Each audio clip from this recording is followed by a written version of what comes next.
Afternoon, sir. Now, Ali, speaking of this development, given the historic challenges in implementing local government autonomy in Nigeria, what specific strategies can the committee employ to ensure that there is effective implementation of the Supreme Court's ruling?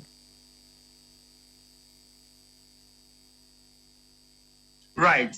Thank you so much. First and foremost, I think we must commend the President Bola Ahmed Tinubu, for having the political will and the administrative power to actually make sure that the local governments have autonomy. I think it's a good one because you recall that President Muhammadu Buhari has actually given an executive order and does not even have any implementation or what have you in the life of local government and state. But the way President Bola Ahmed Tinubu have taken it, I think it's a good one because now, if you look at that committee headed by the Secretary to the federal government, you notice that all the financial office like Accountant General, Federal Minister of Finance, you look at all budget and planning, they factor them into it, and that simply means when they are sending those money, they will make sure that they send it directly to the appropriate local government. In addition to that, you also see that they have put the date of implementation of it, and they have also said that if you don't have substantive chairman, you will not get this allocation. I think it's a good one for Nigeria because if you look at, we have 774 local governments, and we are not seeing any development whatsoever in that level. Perhaps you see that federal government share federal allocation, they have 52%, the state have 26%, while local government have 20%. But you see that joint accounts of local government and state will also still receive the two state and local government account, and that is affecting delivery at the grassroots. So it's good for the local government to have administrative power, not only giving them only political power. I think it's a good one in the right direction. Now, with all this said, what are the potential obstacles that they may face, and how can they address these obstacles? Well, the first obstacle there is that they may have problem with their governors because after having received the money, the governor may still call them to come and account and come and tell them how they are going to spend the money. That's the first obstacle. The second obstacle is the issue of corruption.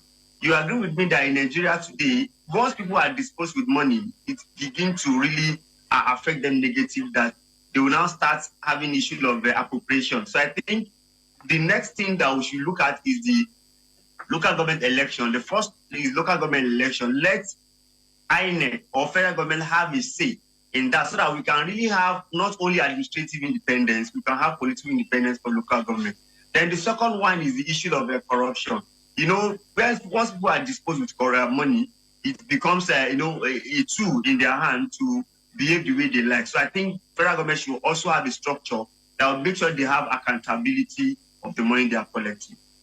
Okay, what mechanisms can be put in place to prevent corruption? You talked about accountability. So how can we ensure accountability in the use of these funds and prevent corruption?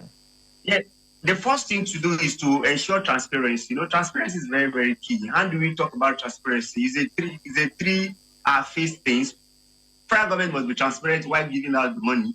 I recall during Okonjo-Iweala and Olusegun Obasanjo, they used to have a kind of a publication that will identify how much the government collects. That's number one. Number two, state also should stand as supervisor. It does not mean they don't have a say. They can also supervise and look at what is happening. Then thirdly, is that we Nigerians must hold this local government chairman accountable. We must find a way, once we see that the allocation has been given and it has been published in a newspaper, we just have to follow the money they are collecting. If this is for primary school, we should make sure that they actually carry it. And if they don't carry it, we should question them. And that's why the role of citizen is very, very key.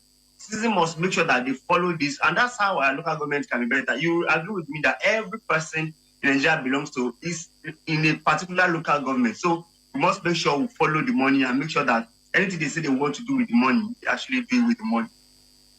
All right. I guess my final question to you is going to be, how can the committee involve the public in the implementation process, and how can they ensure that local governments are accountable to their constituents?